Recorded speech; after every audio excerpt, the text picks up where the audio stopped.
Tory,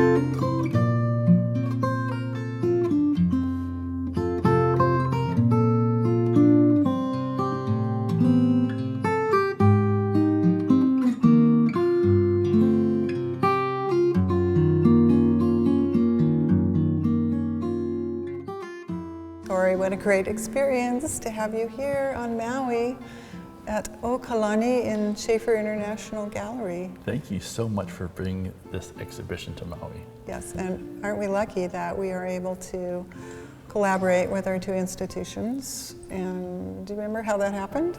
Oh, 2 years ago, I think you visited, or anyway, you called me and you said, I want to bring O Kalani to Maui. And I said, well, let's try and make that happen. What did you find that your reaction from visitors to the museum were with O Kalani when you had it up there? The work spoke to them and the work spoke to each other. And I think looking around, the works have conversations and we both have similar groupings. I think we both end it very similarly. Oh, yeah. And divided. Right. Yeah. But I had it starting off with family. Yeah. And then when it went in, Mauna Kea was much in the news. Right. And so the Mauna was my title piece. There you go. And then I also had myth, or the gods. Then I also linked the historic figures with commentary. So that's the three main groups. And that's kind of the goal in design is, it's like traffic flow. And you're thinking of visitors approaching, coming in, where do you want them to go? What is the pathway that they're taking within the work? How are they linking story to story, space to space, spatial considerations of breathing, and just awareness of also safety of what's around them. Well, I guess we'll know more when we hear the artists' stories about everything. And that's what I liked working with these two artists. Yeah. So, Sean, he really enjoys and relishes history, and so he provided a lot of material. And then Imai, you work with him, and he's a poet. That's right. And so he would give poems for the title, as part of the title. And so the interpretation is really their words. I mean, if you read any of the labels here, it's either Sean's or Imai's words directly. A lot of them are just direct quotes. And then there's a few interpretations I'll maybe relate the story. Yeah. It might be some other meaning, but no, it's really their word.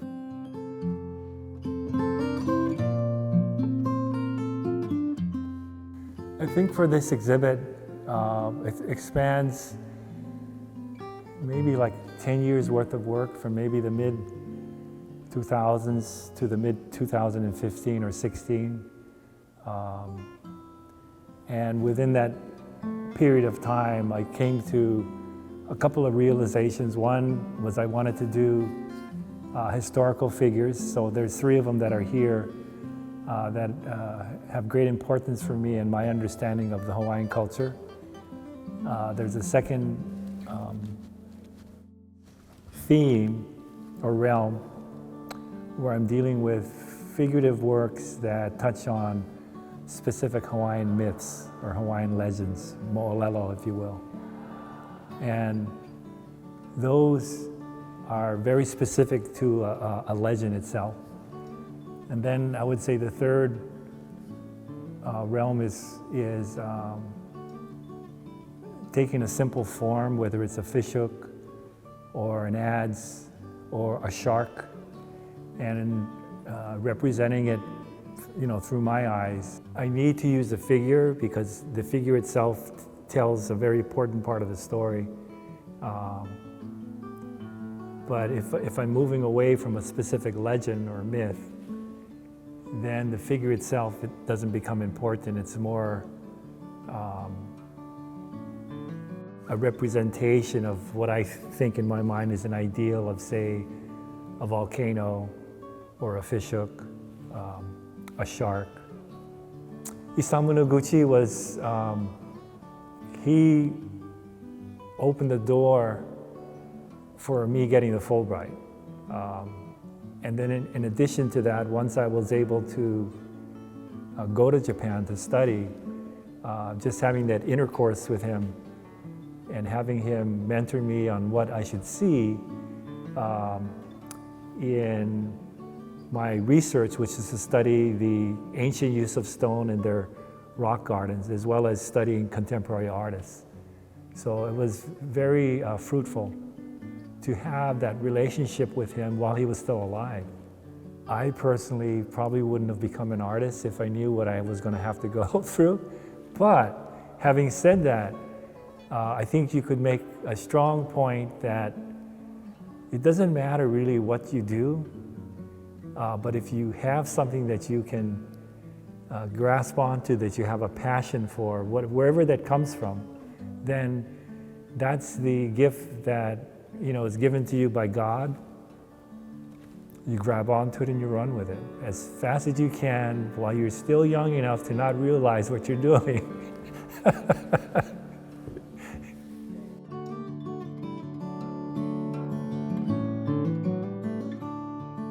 I think it's just, a total sum of what I am. Where I come from, my upbringing, and even my art education, what little there was. I think it all had to do with this need to say something. I think that's how and why I do what I do.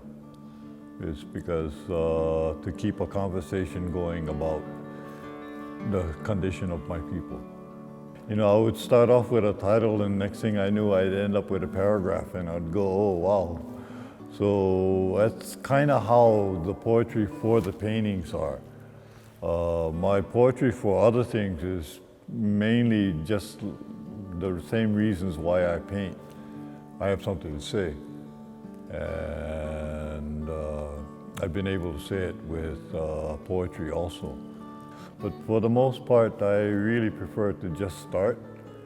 My favorite part of painting is that first stroke. And just throw something on the canvas and see where it goes. The world for Hawaiian artists was non-existent. People kept telling us there was no such thing as Hawaiian art. There is, especially painting. There is no such thing as Hawaiian painting. If you look at it now, it's a much different world. I mean, that question is not even asked, it's not even approached anymore. And when I look at the talent that is out now, I am very glad. I'm happy as hell, because I think the young people that are coming up now their chops are good, their insights are good, their curiosity is good, and for me, that's the future.